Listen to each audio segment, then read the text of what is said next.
Hello friends, welcome to this webinar organized by Binary Semantics, Understanding General Relativity with Maple's Visualization. I'm your instructor, Professor Shamkant Anwane. I'm associated with Sri Shivaji Education Amravati's Science College, Nagpur, and I'm associated with Indian Association of Physics Teachers.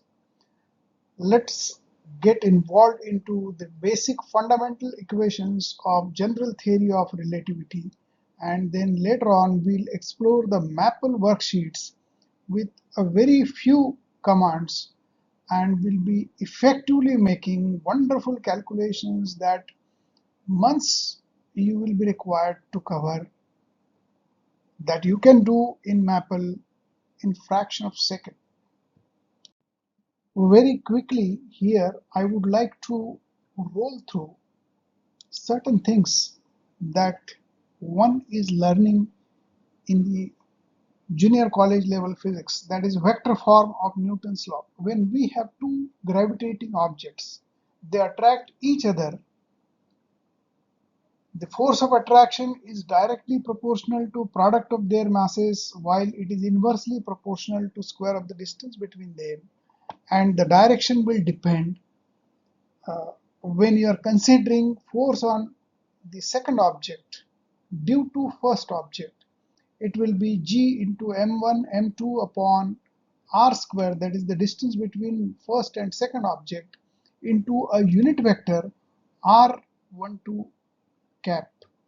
R12 cap will be R12 bar upon magnitude R12, and R12 is R2 bar minus R1 bar. Here you can visualize R2 bar minus R1 bar. It will be along this direction. And when you take origin of the coordinate system at the center of the major gravitating object, say an earth, and you can consider this an apple, and in that situation force can be expressed like this, where this negative direction is associated with unit vector ar cap, which is borrowed from the spherical coordinate system, and the negative direction indicates that it is directed towards the center, whereas by definition ar cap is directed outwards. Then we already know the Newton's first law of motion, second law of motion, that force is equal to mass into acceleration, that is mass into acceleration due to gravity, and this acceleration due to gravity can be represented by g is equal to minus gm upon r square ar cap. Now here we are talking about the Newtonian approach, and then we are going to head towards general theory of relativity. The Gauss law regarding the gravitation problem. By Newtonian approach, we are going to discuss g bar from classical mechanics can be expressed as minus gradient of phi, which is in fact a gravitational potential function. And this gravitational potential function phi is equal to minus gm upon r. Here, I want to be very specific about a thing, that when we are talking about this phi, that is gravitational potential phi, this phi is function of r alone. It does not depend upon theta and phi. That offers it a specific symmetry, and then we want to perform divergence of g, that is del bar operator operated on g bar, where this g bar is to be replaced by minus gradient of phi. This offers us minus del square phi. This del square is called as Laplacian operator, and phi is the same gravitational potential function. Now, del square operator in spherical coordinates can be represented as the one appearing on your screen in the square bracket. and you very clearly know that phi is function of r alone. It does not depend upon theta and phi. So these derivatives d d theta of phi and will be 0, and its further derivative with respect to theta. So this whole term is going to vanish. Similarly, second order derivative of capital phi with respect to small phi, phi is function of r alone, so this will also be 0, and therefore we can further simplify this equation with the help of this m, what we call as mass. This mass m I'm going to write as in the form of density, where density we refer as mass upon volume. Volume is spherical volume is 4 by 3 pi r cube. So simplifying this equation, I want to write m as rho v, that is density multiplied by volume of the sphere, and when you simplify this you obtain 4 by g rho v. So here divergence of g, that is equal to 4 pi g rho or rho v, whatever you call. This is known as Gauss law. Now, as regards to tensors, when we look at these issues from mathematics point of view, people say that let us suppose that we have n-dimensional space or d-dimensional space. So there they are talking about n as any great number, d as any great number. But practically when physics people are dealing with the situation, they are talking about three-dimensional space. So 3D space means the dimension d is equal to 3. In general theory of relativity, we are going to use time as one of the dimensions, and then 3 dimensions of space, that is x, y, z. This makes 4-dimensional case. So basically tensors are n-dimensional or d-dimensional in general. But here in this case, we are going to talk about the situation d is equal to 4 in case of general theory of relativity, and in simple geometry we talk about d is equal to 3. A scalar function phi of x, which depends on variable x,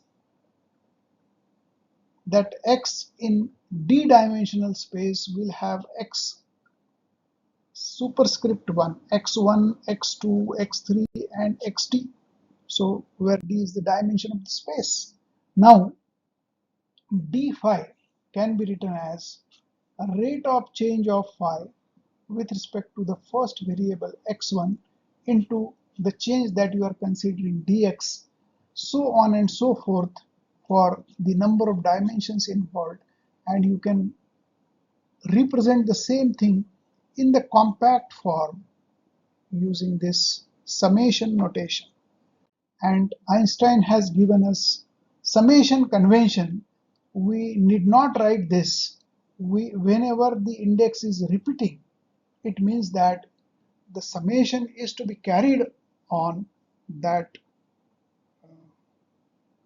indices, that index.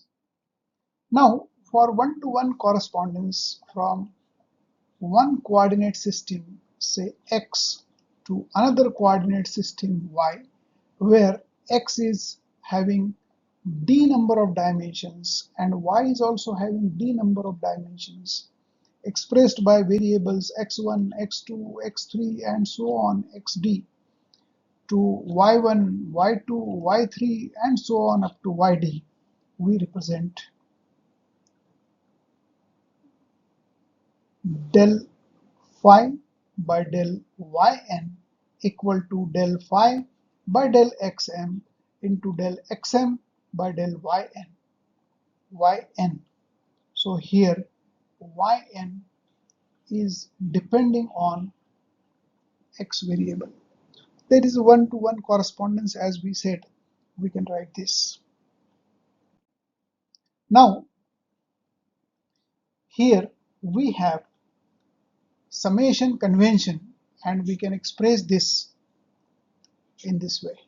So we have introduced this dummy variable xm, and we are considering the transformation, you can say, from x coordinate system, capital X coordinate system, to capital Y coordinate system. This is governed by this tensor equation. Similarly, the change in phi, del phi by del y2, we can write introducing dummy variable xm. So on and so forth. We can go on making this, and we can write del phi by del yn equal to del phi by del xm into del xm by del yn. Here the dummy variable is xm, xm. So m is a index that is repeating over, so you have to consider summation over that. So this is how tensor goes up. Now we have change in y. First variable dy1 is del y1 upon del xm dxm. So this is the kind of first tensor, and this is the kind of another second tensor, and we can write expressions for this. And this is how a generalized representation of tensor Vn that depends on variable y is equal to del yn upon del xm into Vm, which is function of x.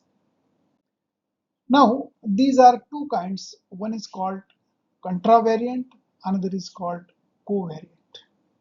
So this kind of gradient representation, and when phi is replaced by yn and we differentiate with respect to ym, then we can write this in this fashion. So instead of phi we are using yn, and this is the kind of contravariant tensor, and this is a kind of covariant tensor. Well, we'll go ahead. Now the tensors of second order, when we have two vectors, basically I would like to define tensor is tensor of rank 0 we can call scalar, tensor of rank 1 we can call vector, and then we can have tensors of higher order. In general relativity, we'll be talking about tensor of second order, third order, fourth order, and the tensor of fourth order we are going to reduce to a scalar, that is called curvature scalar curvature we can call. So here we have two components m and n, and am, bn, this product, which is product of tensor of rank 1 into tensor of rank 1, this offers us tensor of rank 2 in D square space,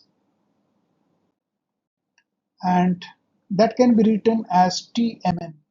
So we can expand that Tmn in this way, the way we have defined, and here we have encountered with Trs, which is a kind of tensor related to Tmn, and the governing equations offering relation between two, they are as appearing on the screen. Now more explicit representation you can see on your screen.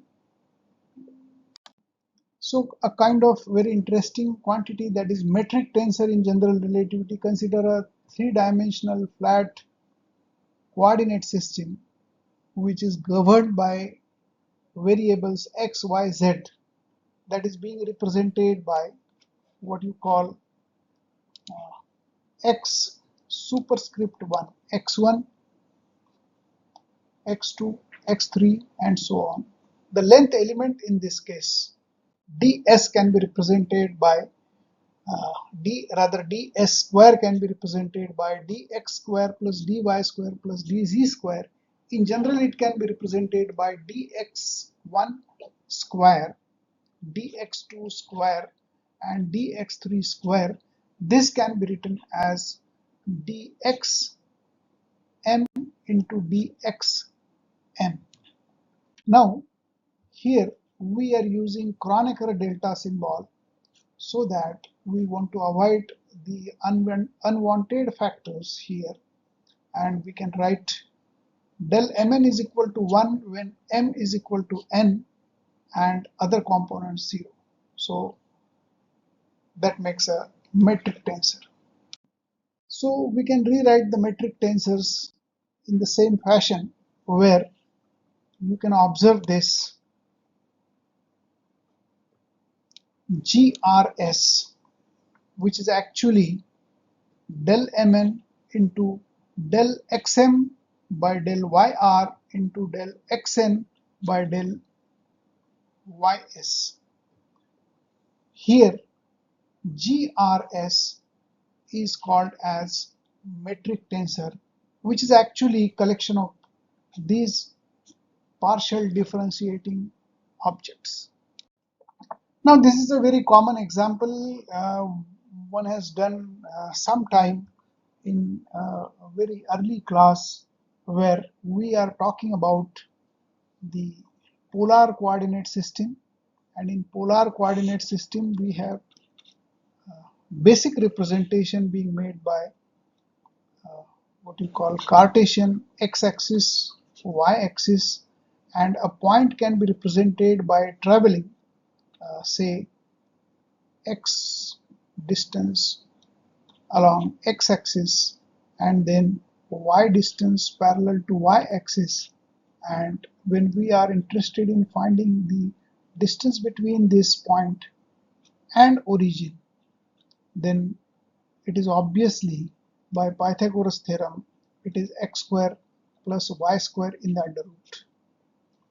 Now this quantity we call distance of the point from origin, and locus of all points which are at fixed distance from origin, that gives rise to a circle. But which point on the circle, that's a big question, and to identify that we specify the distance r, which is from center to that point, that makes an angle theta with x-axis.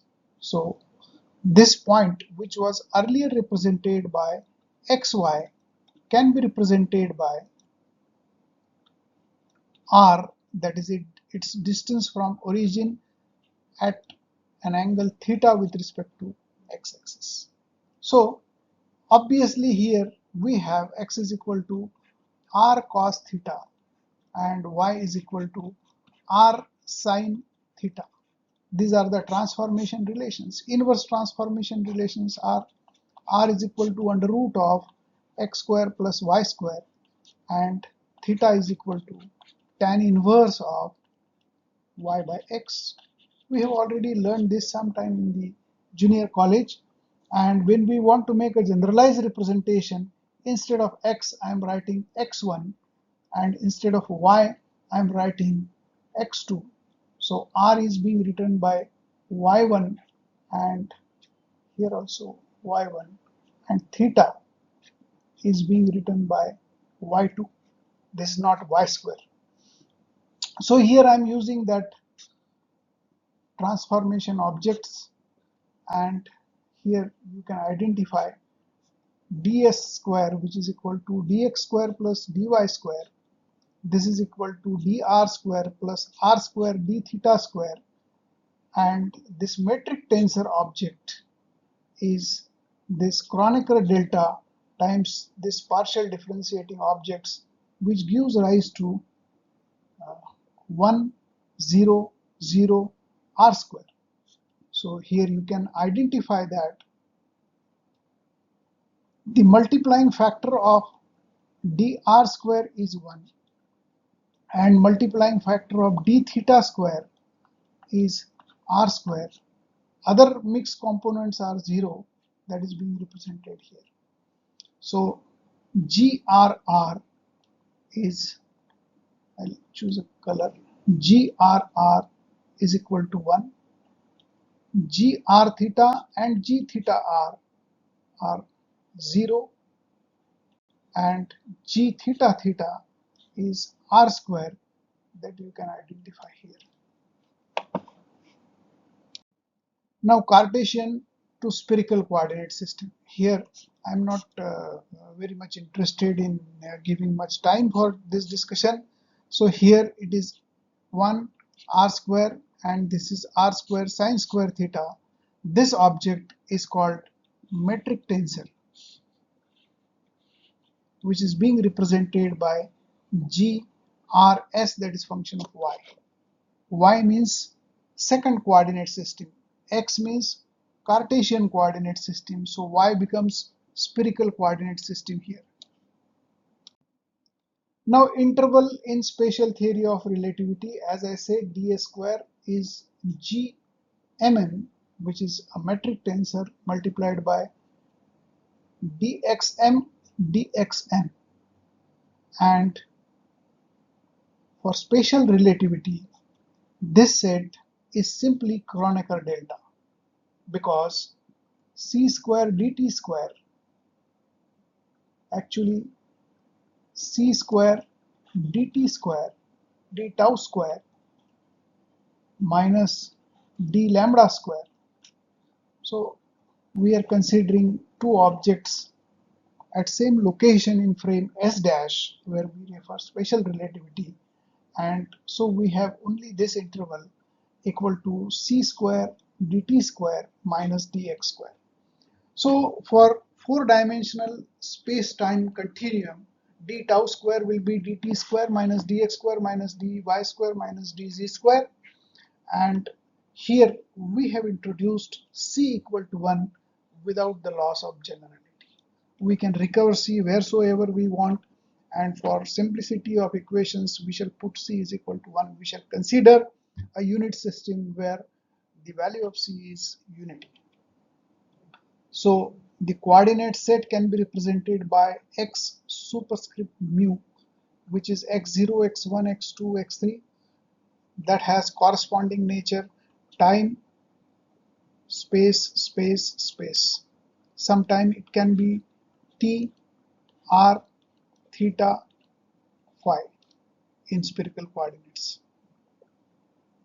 So d tau square can be represented by eta mu nu, dx mu, dx nu, where eta mu nu is represented by this matrix, and the general general what you call metric tensor can be represented by g mu nu, having unity at the first diagonal element and minus of the function, which is function of time that represents expanding universe. So when we are taking derivative of tensor, we have to be little careful that when we differentiate this Vm, which is actually the object composed of one partial derivative into this V of x r. So when you differentiate this, you have to apply chain rule, and that chain rule results into two terms where this object, which is mixed partial derivative, that is an added element that comes out of application of chain rule while differentiation, and we can write derivative, which is we shall not call this as normal derivative, we shall call this as covariant derivative. So del n, that is covariant differentiation of Vm, that is function of y, is partial differentiation of Vm with respect to yn plus this Christopher symbol gamma rmn, which is actually this quantity, mixed partial derivative into Vrx. So sometimes some authors are writing this del Vn as this sign del n that is covariant derivative of Vm, which is depending on variable y, this kind of. Okay, so this is the Christopher symbol. Fine. So here I am operating covariant derivative of second rank tensor, wherein we have del p operated on Vm. So here this is Vm function of y. So you have to differentiate with respect to yp on Vm, and then this is Christopher symbol multiplied by Vr function of x. This in fact is a tensor. So derivative of tensor is also a tensor, one of the theorem in hardcore mathematics of tensors. Now,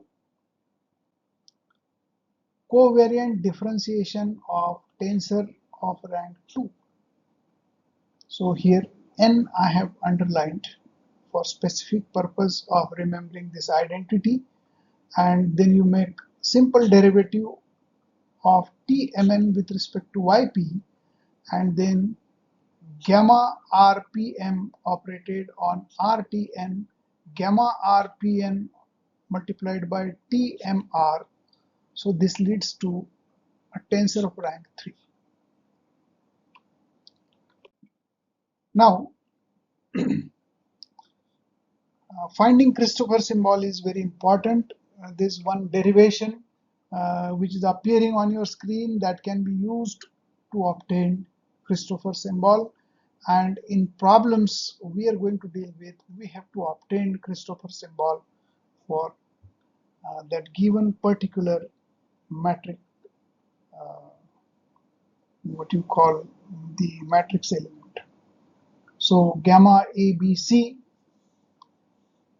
basically is equal to 1 by 2 GAD, where D is a dummy variable, and you have to sum over this D all the time when you consider the product. So I am trying to underline this D. So here partial differentiation with respect to YB is represented in compact way here. Partial differentiation with respect to YC in compact way is represented here, and partial differentiation with respect to YD we are going to cover here with this comma D appearing here. So basically G is a metric tensor. G DC you can say B. This is partial differentiation with respect to YB of GDC. So while handling a problem, you will be able to understand how to find Christopher symbol for a given metric tensor. Now, let us roll through the example that we have discussed for polar coordinates, and here actually we are supposed to find this Christopher symbol. Actually r and theta are two coordinates. So here dimension d is equal to 2, and Christopher symbol has three variables like gamma, a, b, c. So 2 into 2 into 2 will lead to 8 kind of Christopher symbols, whereas 2 are identical. Gamma r r phi, instead of theta here I have used symbol phi, and gamma r phi r, they are identical because mixed partial derivatives are same. So by finding one you can obtain another. Sorry. And here phi, gamma phi, r phi, and gamma phi, phi r, this mixed partial derivative is identical. So instead of 8 we are leading to 6 only. 1, 2, 3, 4, 5, and 6. So let us pick first one for calculation, gamma r r. Dummy variable is small gamma appearing here.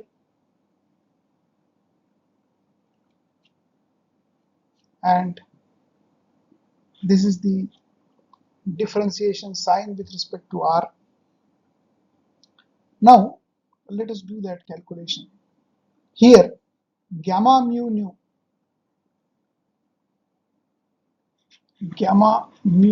nu, we have seen this is a matrix 1 0 0 r square. So inverse of that is g superscript mu nu.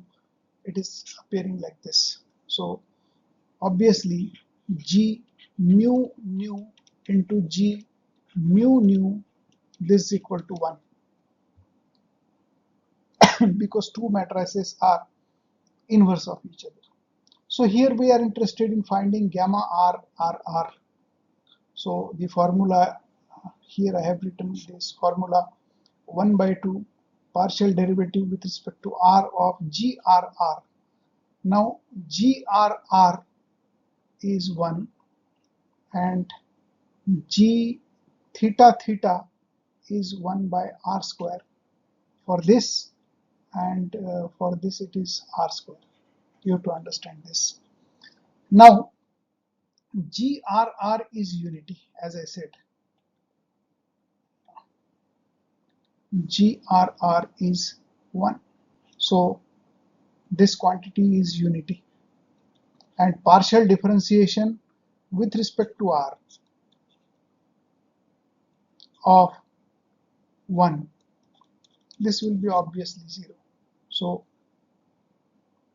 the other quantities, this repeat of thing, 0 plus 0, and grr again 1 partially differentiated with respect to r.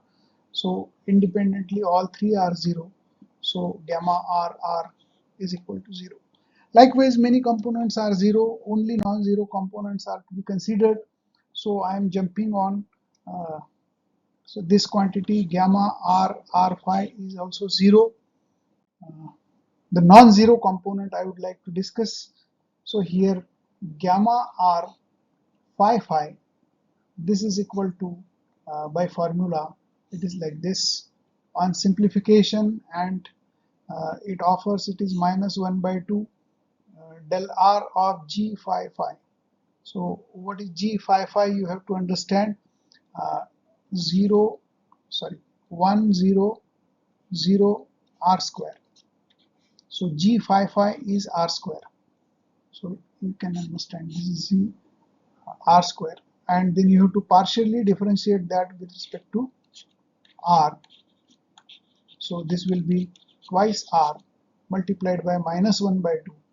So twice r multiplied by minus 1 by 2, it leads to minus r.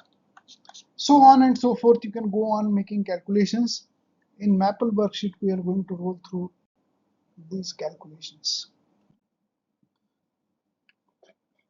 Now, the last component calculation is gamma r phi phi equal to minus r, and gamma phi r phi is 1 by r. So you can try it on your own.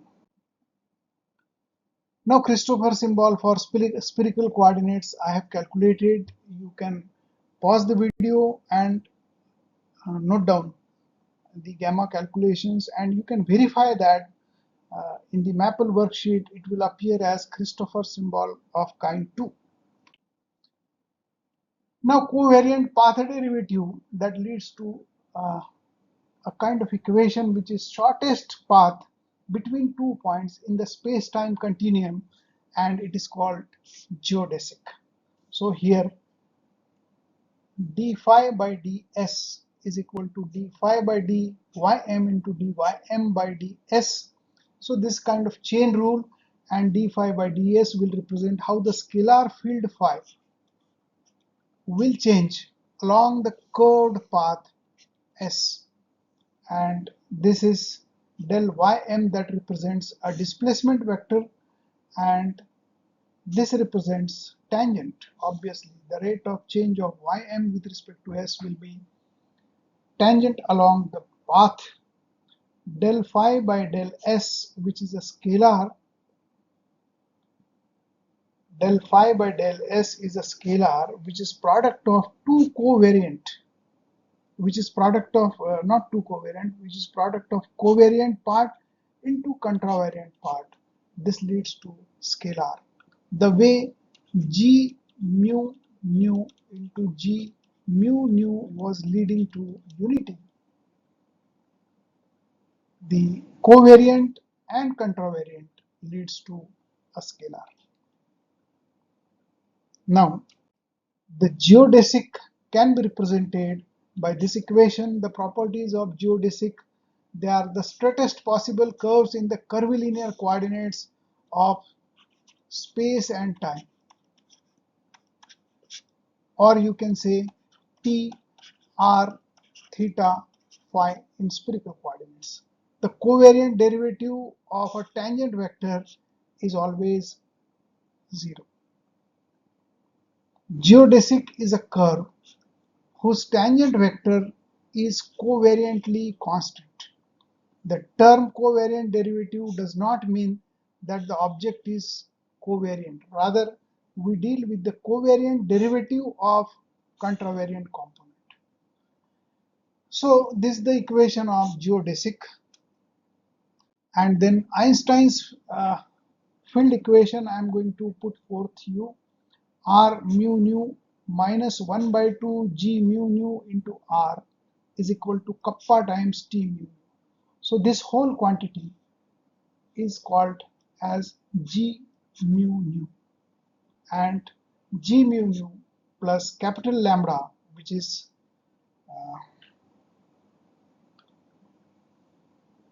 the constant given by Einstein, cosmological constant, into g mu nu equal to kappa times t mu nu, and this is a Riemann tensor, which is a tensor of 4 order, 1, 2, 3 and 4, and it can be contracted further for the curvature scalar. Now the Schwarzschild matrix is represented by 1 minus 2 gm upon r. Here in this equation, all the way we are considering c equal to 1, so c is not appearing here, minus dr square upon the same bracket, it is appearing in the denominator, minus r square d omega, where d omega has meaning d theta square plus sine square theta d phi. Now here we are going to have the metric tensor g mu nu composed of a function which does not depend on time, it depends on the space coordinate r, and then minus v function of r, and these are the components of the metric tensor r square and r square sine square theta with minus sign. So I want to take you on the ride in Maple worksheet now. Here all the way we are into the Maple worksheet that I have already developed. I have keyed in the instructions that I am going to now only roll through, only run, and here we are going to talk about the polar coordinates. Restart is a command to begin our programming. All accumulators are cleared with tensors and with differential geometry. Actually here I am not using differential geometry, but this file is also enabled, and coordinates we are talking about r and theta, and the components of the sparse matrix all are 0, basically 0 0 0 0, and now I am going to enter 1 1 and 2 2 component as 1 and r square respectively, and now you can see the matrix, and then I am going to run the command tensor gr, coordinates g, contravariant matrix, determinant, Christopher symbol C1 and C2, Riemann tensor, Ricci tensor, and then scalar curvature, then Einstein tensor, So we are asking to display the result. So the result is displayed. We shall scroll the output. So here you can see the components coordinate variables are r and theta. X1 and x2 is being replaced by r and theta, and the covariant matrix of having non-zero components as sorry, G11 and G22 respectively 1 and r square. Their determinant is r square. Their inverse, that is contravariant components, are 1 and 1 by r square, and the corresponding Christopher symbol that we have calculated in the PowerPoint presentation, they are r and minus r. Christopher symbol of kind 2, actually these we have calculated, one of that we have calculated, other you can find it is 1 by r. So gamma 122 is minus r and gamma 212 is 1 by r. So this is a kind of flat situation where the Ricci scalar is 0, Einstein tensor is also 0 because there is no curvature, and Weyl tensor is also absent. Now we shall go for another file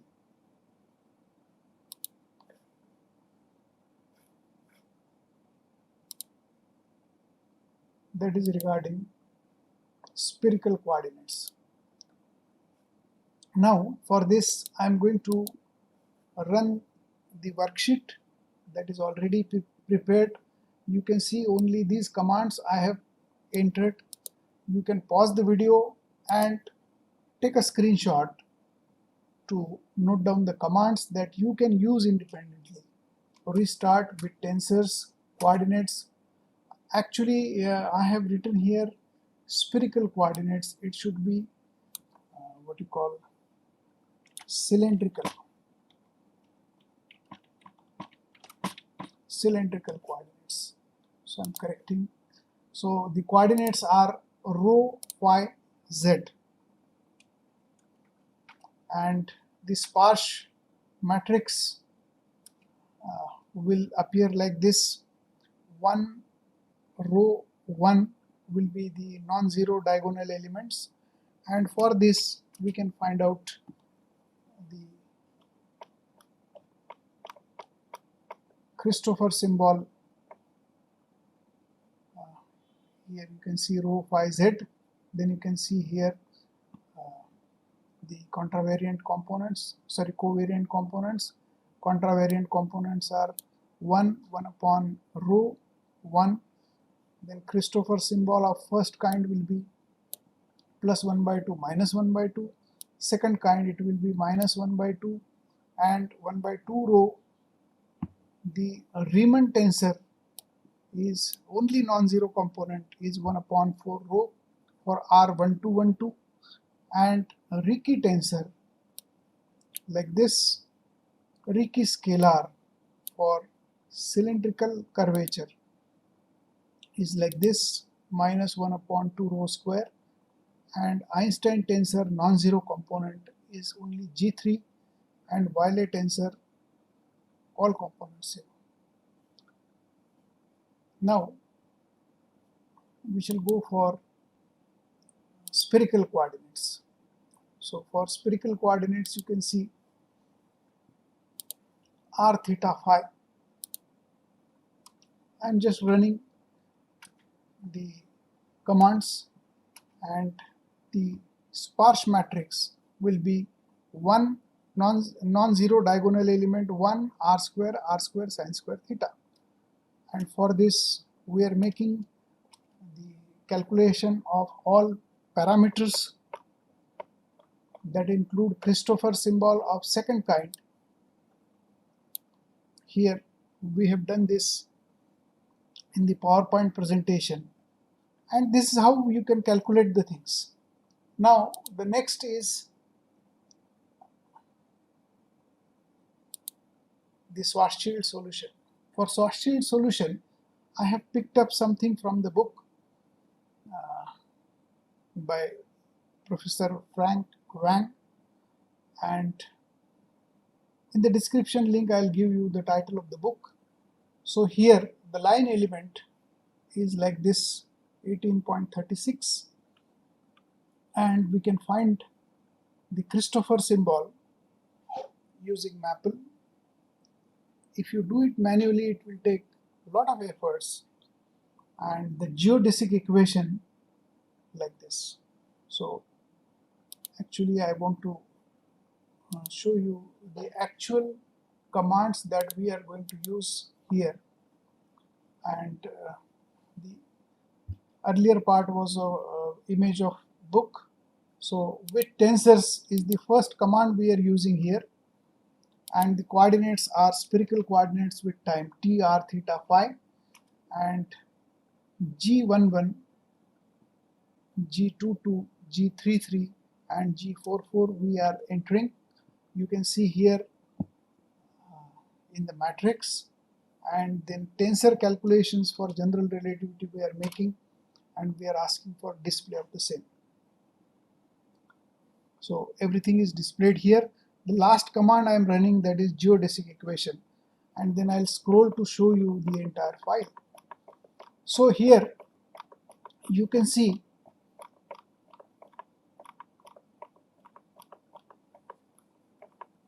the parameters that we have entered are t, r, theta, phi, covariant metric non-zero components that we have entered, which was for Schwarzschild solution. After covariant we are having contravariant components, so that covariant into contravariant will lead to unit matrix. Christopher symbol of first kind you can see on your screen. Non-zero component, actually they should be 4 into 4 into 4, that is 4 into 4, 16 into 4 will be 64. Only non-zero components are listed here. This kind 2 Christopher symbols, and this is a Riemann tensor, and then Ricci tensor, non-zero components. Ricci scalar is 0 because we are talking for the flat space, and Euler tensor is appearing like this. The geodesic equation you can see on your screen. Now after this I would like to show you a limiting case of general relativity that reduces to the Gauss law that we have derived in the beginning. So here these are the only set of commands that I have used, and I want to increase the size of font. So restart with tensors, coordinates t, x, y, z, sparse matrix. The elements are entered and you can see the matrix G. Then you can calculate tensor gr. You can run this command and then you can ask for display. So the display part is running, it is completed, and now you can see the display part. So here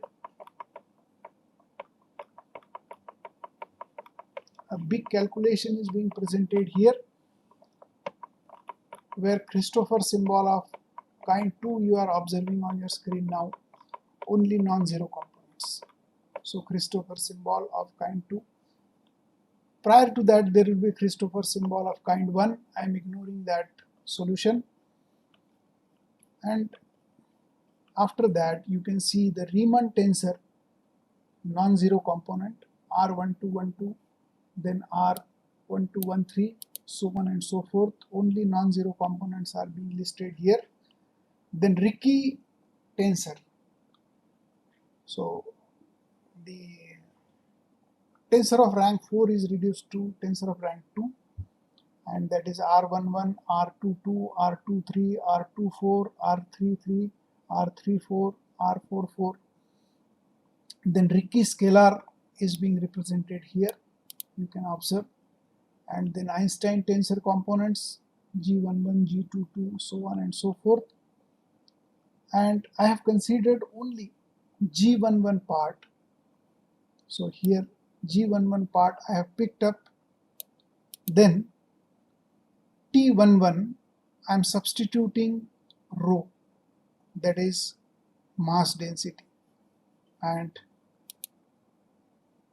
G11 and T11 I have picked up so that I can find the first element comparison in Einstein's field equation, and for limiting situation that leads us to Newtonian mechanics, where C, that is upper limit, leads to infinity,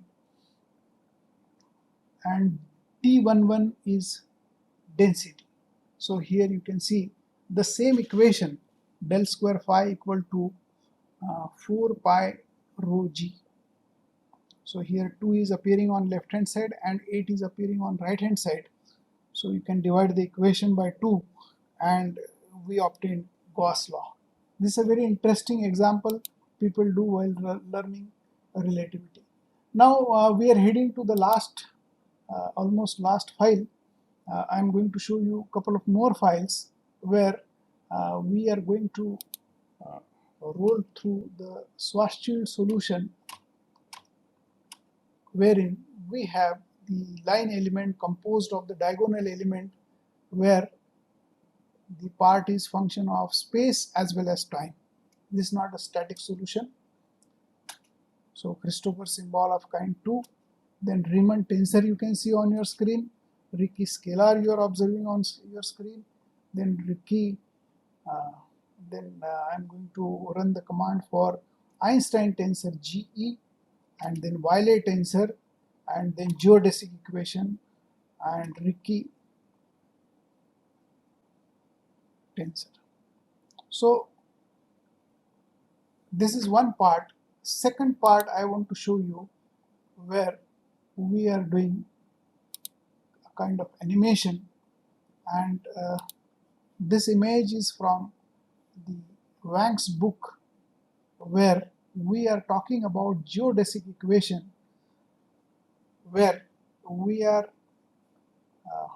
considering its variation, D'Alembert principle, for this line element ds square by 2 equal to 0, and this leads to Euler-Lagrangian function f, and this function I am using here. So from restart you can observe the commands that I am going to run, and now this file also I am going to run step by step so that you can observe on your screen what is happening. So I have picked up the function which is Euler-Lagrangian function, and then I'm going to substitute tau of t. Actually I want to see the output of this, so I am not suppressing the output now. So function in the blue color you can observe this t is function of tau that I want to treat as a variable 1, and I'm changing over the variables, and then I'm making some substitutions, and then after substitutions I'm getting some equation, and again combining isolating equations I can obtain certain solution where I'm preferring mass equal to unity, gravitational constant equal to unity, and speed of light is also equal to 1, so that I can scale the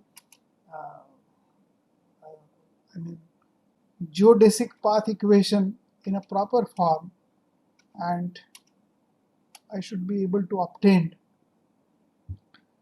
the effective potential energy plot. Then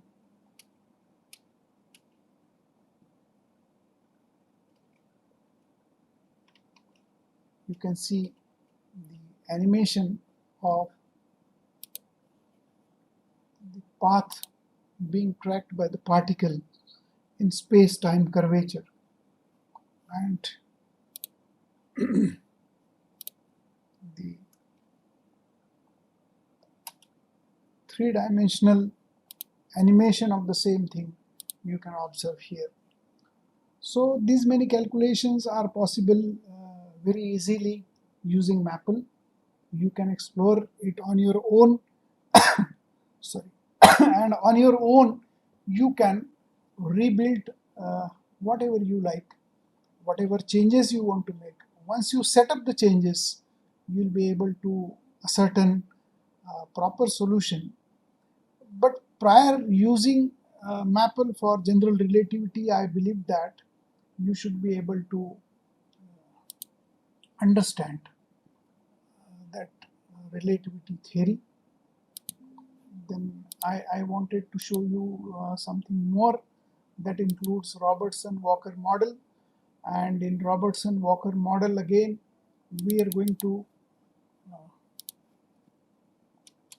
this file I'm running commands, and you can see the metric tensor I'm using for Robert-Walkerson model, where A of t is the expansion factor which depends on time, and for this we are calculating the general relativity tensor, and then we can ask for a display of all quantities. I think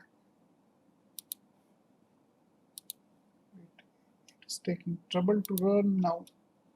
So yes, it has displayed the output. So here you can see this is a Christopher symbol of second kind for Robertson-Walker model. This is the Riemann tensor, Ricci tensor, Ricci scalar you can see on your screen. Then Einstein tensor non-zero component you can see. Now I'm running the command for geodesic equation, so that's appearing on your screen, and you can see the again the Einstein tensor,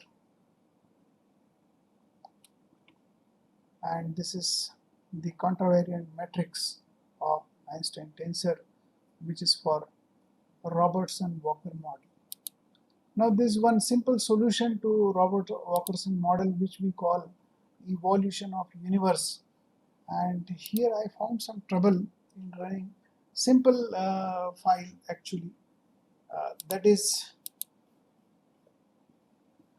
that ordinary differential equation is square of dA by dt equal to 1 upon A. A is function of time, and boundary condition we are taking A0 equal to 1, and we can solve this. So here the expansion A is proportional to t to the power 2 by 3 for some given boundary condition. Very quickly I want you to roll through a couple of things again which are not pertaining to what you call general theory of relativity. I want to show you a wonderful animation of